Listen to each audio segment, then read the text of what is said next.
하나님께서 오늘 우리에게 주시는 말씀은 사도행전 2장 42절에서 47절입니다.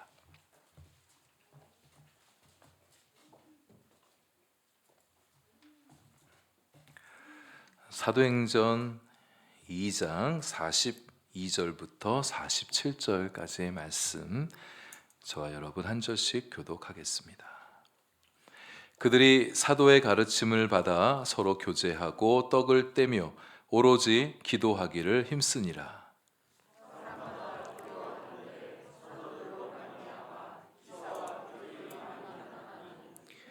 믿는 사람이 다 함께 있어 모든 물건을 서로 통용하고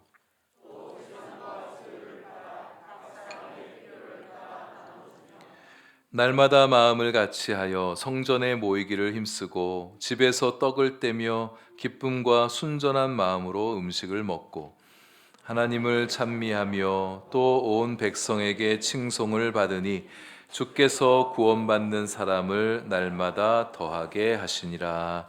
아멘. 기도하겠습니다. 은혜의 하나님 아버지, 이 시간 은혜로운 말씀 듣기를 원합니다.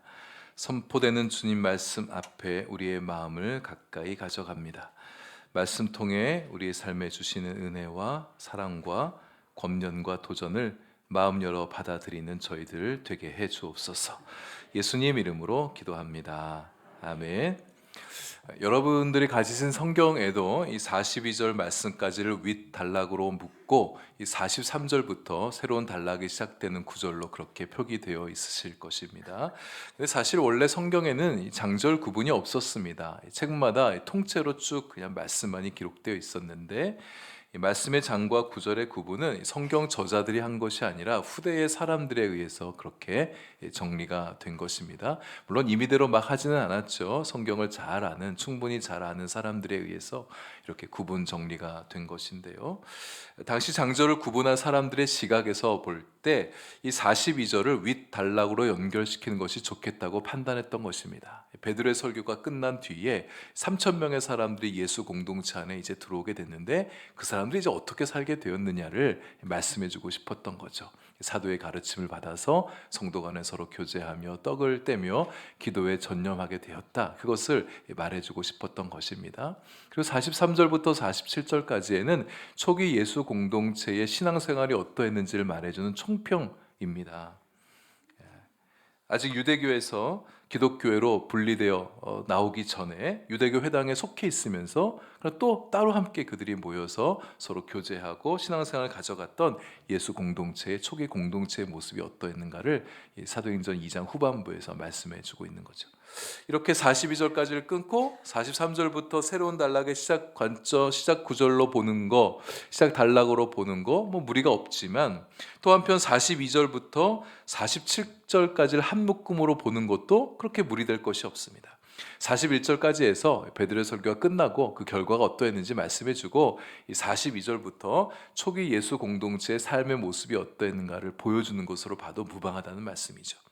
42절도 예수 공동체의 신앙생활의 모습이 어떠했는가를 말해주고 있지 않습니까? 저는 편의상 42절부터 예수 공동체의 초기 생활의 모습이다 이렇게 보고 그렇게 말씀을 함께 나누려 설교를 시작하려고 합니다. 성령을 받고 심령이 새로워진 성도들의 신앙생활은 어떻게 전개가 되었을까? 만약 우리가 이 부분을 모르는 사람들이라면 이 내용을 우리가 전혀 모르고 있다면 사뭇 궁금한 마음이 들 거예요. 예수 그리스도의 이름으로 죄사함의 회개를 받고 예수 그리스도의 부활을 믿고 성령의 기름 부으심을 받고 패역한 세대로부터 거룩하게 분리된 사람들은 도대체 어떻게 살아갈까? 세부적으로 나눠보면 초기 예수 공동체의 신앙생활상을 대여섯 가지 또는 일곱 가지로 더 구분해서 나눠볼 수가 있습니다. 하지만 저는 크게 묶어 한 세 가지로 구분하여 정리해보고 말씀의 은혜와 도전을 함께 좀 나눠보고자 합니다. 첫 번째, 그들은 날마다 마음을 같이하여 성전에 모이기를 힘썼다 했습니다. 힘써 모였습니다. 힘써 모여서 뭘 했냐? 하나님을 찬미하고 기도하고 말씀을 배웠던 것이죠. 그러니까 초기 예수 공동체의 사람들은 예배 공동체였다는 거예요. 그들이 모여서 예배하는 공동체를 이루었다는 뜻이죠. 그들의 삶의 중심에는 예배였습니다. 하나님을 찬미했다고 그랬는데 얼마나 열정적으로 주님을 찬양했을까요? 예수 그리스도를 통해서 자신을 구원해 주신, 자신들을 구원해 주신 하나님 아버지께, 여호와 하나님께 예배를 드렸을 것이에요. 찬양했을 것입니다. 자신들과 함께 살다가 이제 부활 승천하신 예수 그리스도를 향하여 찬양을 올려드렸을 것이에요. 자신들을 홀로 두지 아니하고 이 땅에 내려오셔서 자신과 영원토록 함께 해주시는 성령 하나님께 감사와 찬양을 올려드렸을 것입니다. 여러분, 우리의 삶의 중심도 예배입니다. 우리의 생명이 붙어있는 한 우리의 존재와 삶의 가장 우선순위는 바로 예배예요. 여러분의 삶의 예배가 가장 중요한 기준이 될 수 있기를 바랍니다. 여러분의 삶의 시작이 예배가 되어지고 모든 과정이 예배가 되고 여러분 인생의 끝도 예배가 될 수 있기를 바랍니다. 우리 교회의 우선순위도 예배예요. 우리는 항상 예배부터 생각합니다. 교회를 교회되게 하는 것 예배예요. 교회의 부흥의 시작도 예배의 부흥입니다. 우리가 하나님을 전심으로 찬양하며 경배하게 되어질 때, 예배가 진정으로 일어나게 되어질 때 부흥은 시작됩니다. 예배의 부흥이 우리 교회의 부흥을 견인할 것입니다. 예배 중심에는 말씀이 있죠. 하나님께 찬미와 경배를 올려드리는 것만이 예배가 아니라 하나님 말씀을 잘 듣고 순종하는 것도 예배입니다. 하나님 말씀에 경청하고 순종한다는 것은 말씀을 주신 분을 높여드리는 일이기 때문이죠. 회심한 3,000명의 사람들에게 제일 먼저 일어났던 변화는 그들이 사도의 가르침을 받았다는 거예요. 비단 회심하여 예수 공동체 안에 들어왔던 사람들 뿐만 아니라 기존 초기 멤버들도 사도의 가르침에 충실했습니다. 사도의 가르침에 배움에 충실했던 거죠. 근데 여러분, 여기 42절을 보시면 사도의 가르침을 받았다 이렇게 번역해 놓고 있는데 원어를 보게 되면 사도들의 가르침을 받았다 이렇게 하고 있어요. 그러니까 이 예수 공동체 3,000명이나 불게 된 이 공동체에 가르치는 사람이 베드로 혼자 한 게 아니라 12사도가 다 함께 뛰어들었다는 거예요. 생각해 보십시오. 3,000명이나 되는 사람이 공동체에 들어왔는데 베드로 혼자 어떻게 그들을 가르칠 수 있겠습니까? 교회가 또 3,000명 들어왔다고 문 딱 닫아버린 게 아니잖아요. 계속해서 유입되어 들어오는 성도들을 향해서 사도들이 다 같이 뛰어들어서 말씀을 가르쳤다는 거죠. 근데 사도의 가르침을 말할 때 이 가르침은 단수형으로 되어 있습니다. 뭘 말하는 걸까요? 여러 사도들이 가르쳤지만 그들의 가르침은 하나에 집중되어 있었다는 거죠. 사도들이 제각각 자기 생각, 자기 철학, 자기 가치관, 자기 인생과 자기 세계관을 가르친 게 아니라 그들이 하나를 가르쳤다는 겁니다. 그 하나가 뭐냐? 예수 그리스도이시죠. 십자가에 죽으시고 부활하신 예수 그리스도, 예수 그리스도의 구원, 예수 그리스도의 복음, 예수님께서 공생애를 사시면서 가르쳤던 그 말씀들, 예수님께서 삶으로 보여주셨던 그분의 생애, 예수님께서 열고자 하셨던 그분의 나라를 가르쳤던 것입니다. 교회에서 가르쳐지는 성경 공부든 제자 훈련이든 뭐 어떤 양육 프로그램이든 또 설교 말씀이든 그 중심은 똑같아요. 예수 그리스도이십니다. 구약 성경도 가르치고 신약 성경도 가르치지만 그래서 다양한 신앙 주제에 대한 말씀을 다루게 되어지고 또 다채로운 삶에 대한 이야기들을 나눌 수 있게 되어지지만 핵심은 예수 그리스도예요. 이 핵심을 비껴가거나 건너뛰거나 핵심보다 다른 주변적인 것들에 더 관심을 기울이면서 이 핵심을 무게 있게 다루지 않는 교회가 있다면 그 교회는 생명력을 잃어버린 교회입니다. 우리 한마음교회 중심도 예수 그리스도입니다. 우리 성도들마다 예수 그리스도의 말씀의 가르침을 받아 배우며 교회의 머리 대신 예수 그리스도를 중심으로 견고하게 세워져 가는 것이 바로 교회이고 우리 한마음교회도 그런 교회여야 합니다. 우리 다음 세대의 중심도 마찬가지예요. 예수 그리스도에 대해요. 부모님들 또 교회학교에서 봉사하신 선생님들 우리 아이들의 마음에 예수 그리스도가 심겨지게 하셔야 됩니다. 그들의 중심에 예수 그리스도가 계시게 해야 돼요. 그들은 사도의 가르침을 잘 배워갔습니다. 여러분, 우리도 잘 배우는 자들이 되십시다. 잘 가르치는 것도 중요하죠. 저도 잘 가르치기 위해서 무단히 애를 쓰며 나아갈 것입니다. 그리고 저도 가르치는 사람 이전에 배우는 사람이에요. 우리 모두가 주님의 말씀을 잘 배우는 자들이 되어야 됩니다. 그렇지 않으면, 잘 배우지 않으면 우리는 굉장히 교만해질 수가 있습니다. 조금 아는 것 가지고 자기 의를 높이는 자들이 되어질 수 있어요. 배워서 머리로만 아는 자가 아니라 잘 배우는 자들이 되어야 돼요. 마음으로 받아들이는 자들이 되어야 됩니다. 그래서 우리의 존재의 말씀으로 덮고 우리의 삶이 말씀이 다스리는 삶이 되게 하는 것이죠.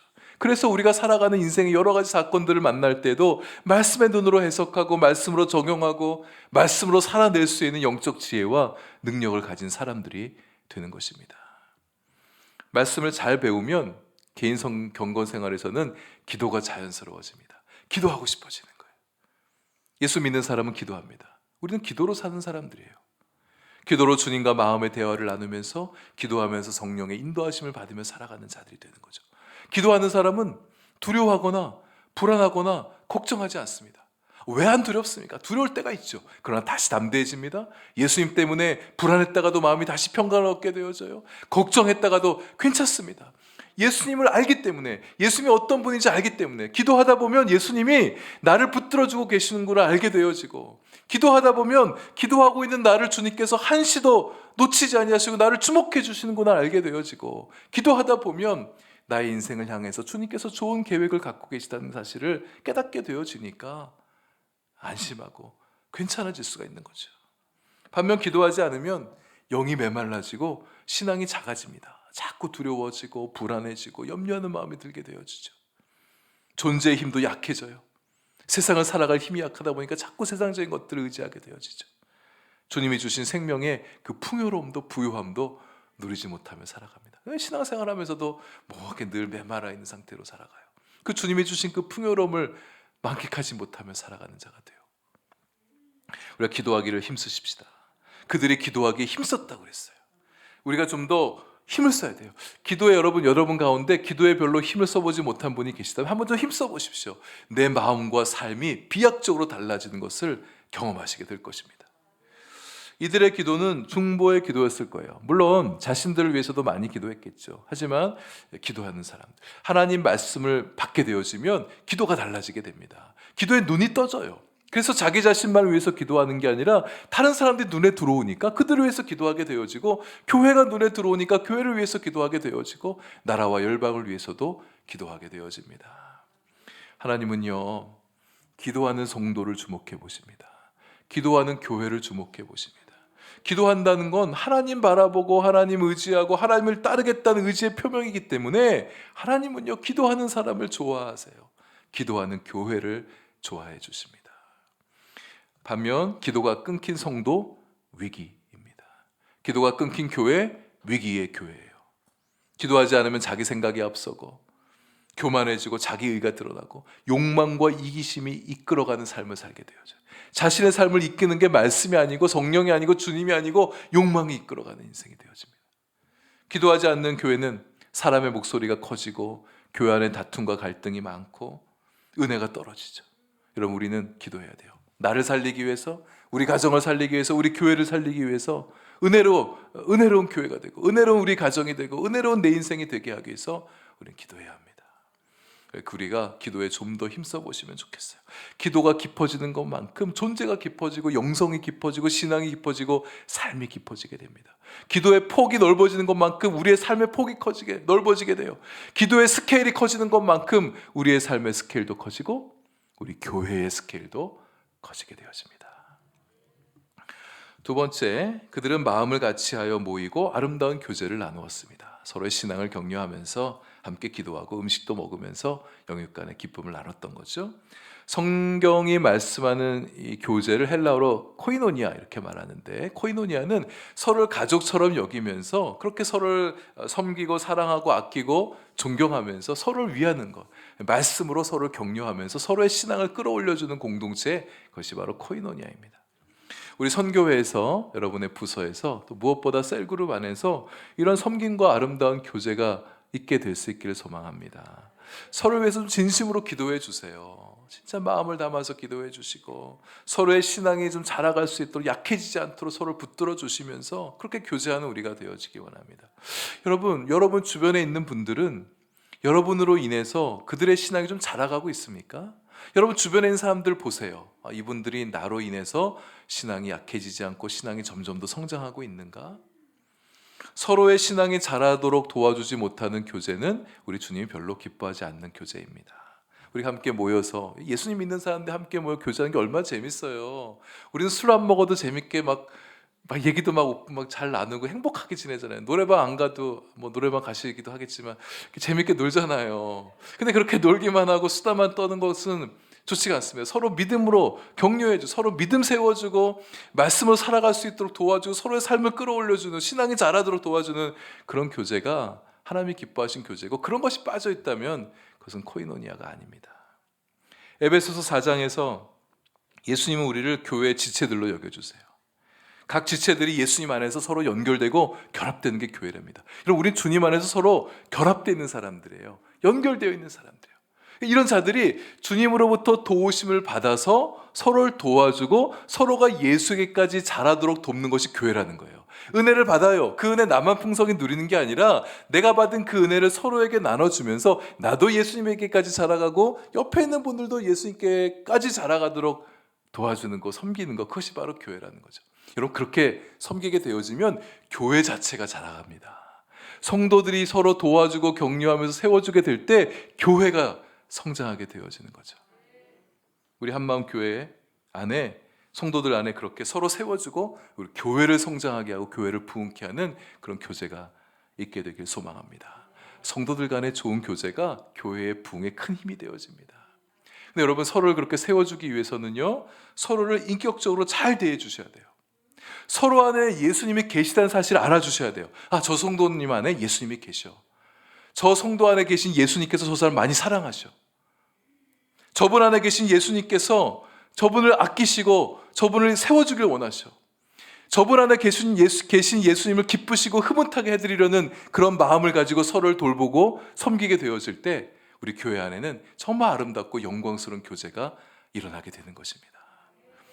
우리 교회 성도들 간에는 서로 존대하며 존경하는 문화가 이루어지면 좋겠어요. 친하다고 해서 서로 막 대하지 않고 함부로 대하지 않고 친할수록 서로 인격적으로 존중해주고 존경해주는 그런 문화가 우리 교회 안에 있기를 바랍니다. 근데 서로 안에 예수님이 계시기 때문에 그렇게 하는 게 사실 당연한 거예요. 우리 서로 사랑하기 원합니다. 서로 사랑하면 서로를 존중하며 세워주는 존경하는 관계가 만들어질 수 있어요. 제가 전에 심호하던 교회에서 어떤 분한테 들은 얘기인데, 남자분인데요. 이분이 참 훌륭하신 분이세요. 신앙생활 참 잘하시고 여러분들이 참 존경하신 분이신데, 사람들이 존경한다는 말을 많이 하는데 자기 아들도 자기를 존경하는 게 궁금해졌어요. 이런 부모가 자기 자식이 자기를 존경하는지 알아보는 거, 이게 되게 어려운 일이잖아요. 근데 그게 궁금해진 거예요. 그래서 어느 날 아들과 함께 공원을 산책하면서 두렵고 떨리는 마음으로 용기를 내어 물었어요. 아들아, 너는 아빠를 존경하니? 그랬더니 아들이, 아빠, 나는 아빠를 존경해요. 이렇게 얘기하는 거예요. 마음이 얼마나 이렇게 기분이 좋았겠어요. 무엇이 존경스럽니? 질문했어요. 그랬더니 이 아들이 이렇게 얘기합니다. 아빠가 엄마를 정말 사랑하는 모습이 존경스러워요. 저 이 예화를 준비하면서 제가 고민을 많이 했어요. 이 예화를 쓸까 말까. 왜냐면 이 이야기의 주인공이 나도 되면 좋겠다. 마음은 그렇게 결정했어요. 이 말을 뺄까 하다가 나도 아내를 정말 많이 사랑해서 우리 아들, 딸들한테 아빠가 엄마를 사랑하는 모습이 존경스러워, 이런 말을 듣는 아빠가 남편이 돼야겠다, 이런 마음 결심을, 네 주님 그렇게 하겠습니다 하고 예화를 썼어요. 저에게 적용하지 마시고 각자에게. 어떤 셀리더가 셀 멤버와 함께 공원에 산책을 갑니다. 이 셀리더가 셀 멤버한테 듣고 싶은 얘기가 있었어요. 멤버가 자기를 존경한다는 얘기를 듣고 싶은 거예요. 집사님, 혹 좀 어려운 질문이지만 저를 존경하십니까? 멤버가 존경하다 말고요, 저는 셀리더님을 존경합니다. 기분이 좋아졌어요. 뭐 때문에 존경하세요? 어떤 면이 존경스럽게 여겨지십니까? 셀 멤버들을 아낌없이 사랑해 주시는 모습이 존경스러워요. 이건 제가 만든 말이에요. 우리 교회 셀리더님들이 그렇게 멤버들에게 존경받는 분들 되시고, 여러분 뭐 멤버만 리더 존경하는 거 아니죠. 리더도 멤버들을 존경해 주셔야 되죠.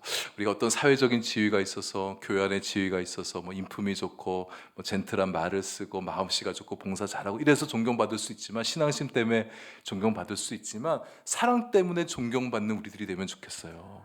근데 저도 사실 솔직한 얘기지만 이것을 깨달은 게 얼마 되지 않았습니다. 제가 언제 깨달았냐면, 제가 어느 날 교회에서 이제 차를 타고 뭐 신방 갈 때인지 뭐 약속인지 잘 모르겠는데 밖에 나오다가 화암초등학교에서 이렇게 걸어가신 우리 성도님의 뒷모습을 보게 됐어요. 그 모습을 보면서 저분이 이렇게 걸어가시네 딱 하면서 순간 제 마음 안에 참 존경스럽다, 이런 마음이 제 마음에 확 밀려오게 된 거예요.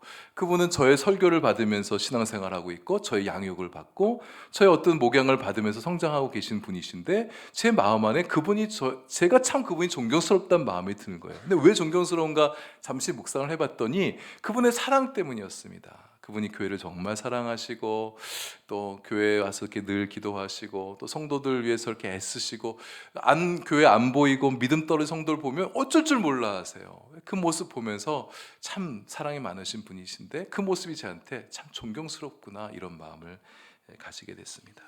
우리가 서로 사랑하는 교회였으면 좋겠어요. 사랑으로 서로 섬겨주고 존중해주고 사랑할 때 정말 주님이 무척이나 기뻐하시는 교회가 될 것입니다. 초기 예수 공동체가 교제하기 위해서 모였던 장소가 있어요. 집이었습니다. 그들은 성전에 모이기를 힘썼을 뿐만 아니라 집에도 모였습니다. 집에는 대규모로 모이기가 어렵죠. 3천 명이 넘는 사람들이 다 어떻게 모이겠습니까? 그래서 소그룹으로 모여서 나눔을 가졌을 거예요. 이 가정 몇 가정들이 모여서 이 가정에 모이고 오늘은 우리 집에 오세요. 다음 날 또 당신 집에 가고 이렇게 교제를 했겠죠. 우리식으로 말하면 셀그룹 모임을 한 것입니다. 셀로 함께 모여서 서로 마음을 나누고 삶을 나누고 말씀을 나누는 은혜를 나누는 공동체를 이뤘던 것이죠. 우리가 성전에 모여서 함께 예배한 것과 더불어서 이렇게 셀그룹으로 모여서 함께 교제를 좀 힘있게 나누는 교회가 되면 좋겠어요. 셀이 살아날 때, 셀그룹이 살아날 때 교회 안에 작은 단위의 이것도 가정이잖아요. 가정들이 살아나게 되어질 때 교회가 함께 일어나는 역사가 있게 되어질 것입니다. 올해 우리 교회에 셀그룹이 좀 힘있게 일어나길 소망합니다. 그래서 남성셀도 이제 새롭게 시작할 것이고요.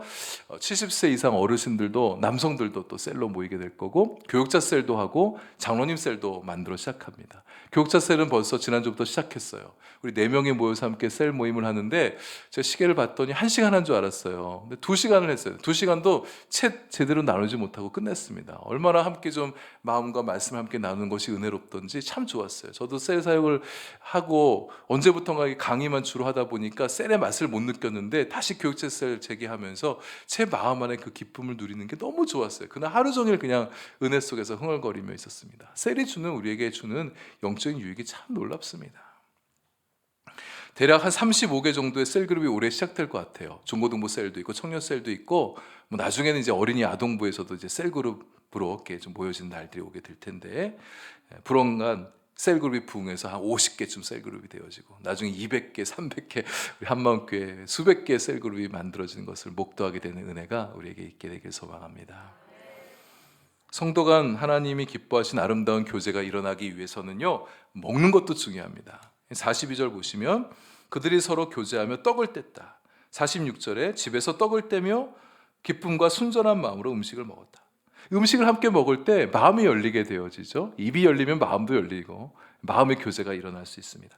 우리가 그동안 코로나 때문에 밥 먹는 것도 좀 불편했어요. 차 마시는 것도 별로 그랬는데 이제 기회가 이제 오고 있으니 기회 되는 대로 함께 식사도 좀 자주 하시고 또 차도 많이 나누시면서 즐거운 담소도 나누시고 그렇게 담소 나누실 때 그냥 수다만 떠는 게 아니라 서로 믿음의 교제, 아까 말씀드렸던 말씀의 교제, 서로의 신앙을 세워주는 그런 교제가 예수 그리스도와 함께하는 교제. 2-3 사람이 내 이름으로 모인 곳이 곧 교회라 말씀하셨잖아요. 그래 2명이 만나서 커피를 마시든 3명이 만나서 밥을 먹든 예수님과 함께하는 교제가 우리 안에 있게 되길 바랍니다.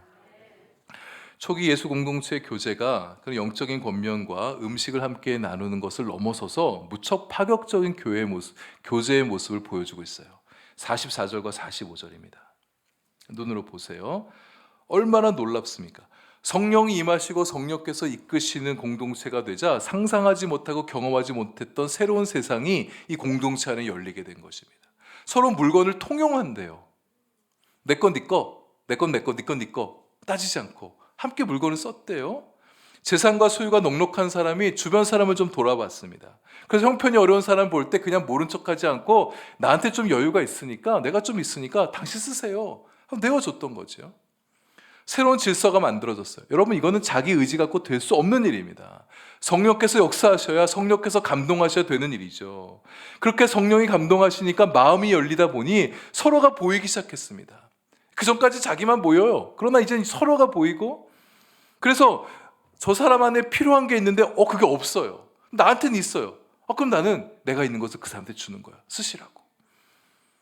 내 거는 내 거, 네 건 내 거 딱딱 구분 짓는 것이 아니라 누군가의 뭔가 필요하다면 내 거 당신 쓰십시오 하고 내어주는 그런 공동체가 되었다는 거죠. 이런 세상을 꿈꾸던 사람들이 역사 속에 참 많이 있었습니다. 많은 이상주의자들, 철학자들이, 사회학자들이 이런 세상을 꿈꿨었죠. 마르크스의 공산주의 기획과 구상도 이런 비전을 토대로 하죠. 사도행전 2장부터 4장까지 나타난 여러 가지 에피소드들이 그런 이상주의자들, 철학자들의 비전과 꿈의 모태가 됐다고들 그렇게들 분석들도 하고 있습니다. 근데 이런 이상사회는 인간의 지혜와 힘과 상상력만으로는 이루어질 수 없는 세상입니다. 그런 사회가 정말 가능했다면 이 세상 역사 가운데 어느 순간 그런 세상이 존재했었을 거예요. 그러나 한 번도 그런 세상은 존재하지 않았습니다. 이 공산주의자들이 권력과 무력으로 그런 세상을 만들려고 노력해 왔었지만 탑다운의 강압적인 방식을 가지고는 도저히 그런 세상은 만들어질 수가 없습니다. 하지만 초대교회에서 그런 일이 일어났어요. 성령께서 감동하신 것이죠. 오늘날도 성령께서 역사하시면 우리가 가진 재산과 소유를 다 팔아서 그렇게 내는 그런 일까지는 아니라 할지라도 서로의 것을 함께 쓰며 서로의 필요를 채워주며 나에게 있는 넉넉함을 서로에게 플로잉하는 그런 역사들이 오늘날도 얼마든지 일어날 수 있습니다. 일어나고 있고요. 이것이 진정한 교회의 모습이라고 여러분 우리가 함부로 남의 집 막 들어가가지고 막 거기 침대에 벌러덩 눕고 냉장고 열어보고 뭐 있나 뒤져서 막 먹고 김치가 맛있네 주겠다는 말도 안 했는데 막 김치 싸가지고 오고 나한테 필요한 거 저 정도 집에 있네 막 그러면서 그냥 얘기도 안 했는데 막 그냥 갖다 쓰고 뭐 이런 거는 사생활 침해죠. 이것은 성도의 교제를 나누는 게 아닙니다. 누군가의 강요에 의해서 되는 일은 성령의 감동으로 되는 일이 아니죠. 그래서 교회에서 교회도 헌금을 강요할 수 없어요. 당신 좀 돈 이번에 많이 벌었다며 좀 교회 이것저것 필요하니까 좀 헌금하세요. 이렇게 말하는 것도 좋은 모습이 아닙니다. 성령의 감동하심을 따라 자발적으로 섬기고 나누고 베풀고 헌금하게 되어질 때 그것이 진정으로 아름답고 건강한 복된 공동체의 모습을 이루는 것입니다. 성령이 임하시면 그런 일이 일어나요. 성령의 감동이 임하시면 우리의 마음이 열리게 되어져요. 자기 중심적인 마음에서 벗어나게 되어집니다. 다른 사람이 보이고 교회가 보이고 나라가 보이고 열방이 보이고 다른 사람을 섬겨서 하나님께 영광을 돌리고 싶은 마음이 그 사람 마음 안에 찾아오게 되는 것입니다. 누가 시켜서 그런 게 아니에요.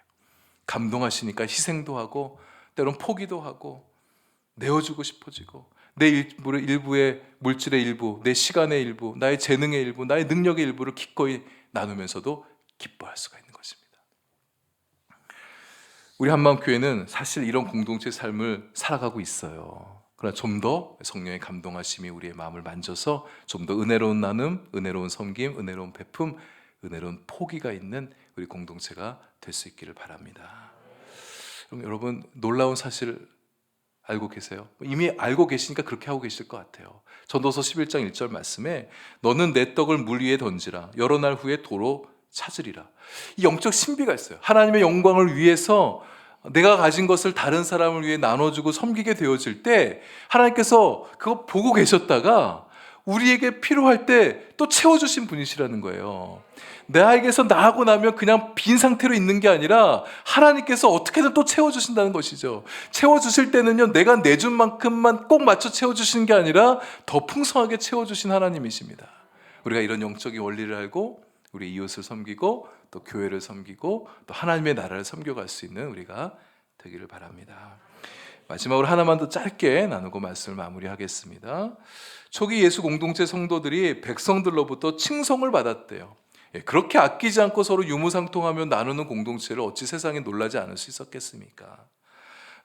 성령이 이끄시는 공동체는 세상과 다르죠. 근데 세상과 다르기 때문에 세상이 볼 때 야 참 별나다, 유난 떤다 이렇게 비아냥거릴 수가 있어요. 때로 외면할 수 있고 세상과 다르기 때문에 싫어할 수 있고 세상이 하지 않는 것을 하기 때문에 도리어 핍박할 수도 있습니다. 그러나 결국 칭찬과 존경을 얻게 되어져요.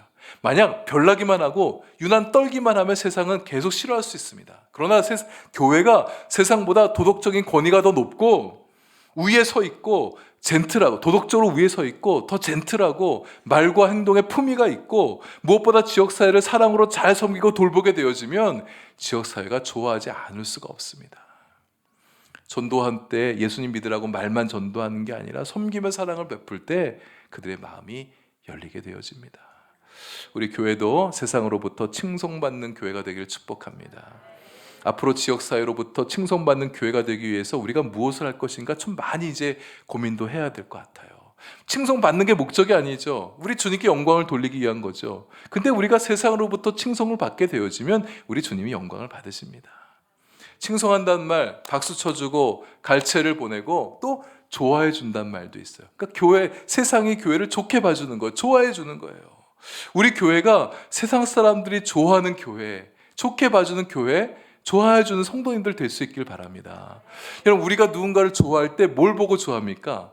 그 사람의 어떤 매력이 있을 때 좋아하게 되잖아요. 우리 한마음교회 성도님들이 참 매력 있는 성도님들, 매력 있는 교회가 되길 원합니다.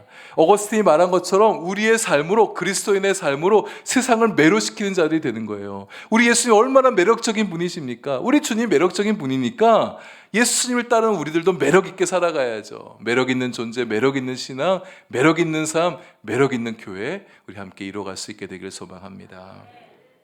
말씀을 맺습니다. 예배하고 말씀 배우고 서로 사랑하고 섬기는 아름다운 코이노니아를 나누는 그런 교회, 또 세상에 감동을 주는 매력 있는 교회, 매력 있는 성도가 되어질 때 하나님께서 초대교회에 그렇게 하셨던 것처럼 구원받는 사람을 우리 교회도 날마다 늘어나는 은혜를 베풀어 주실 거예요.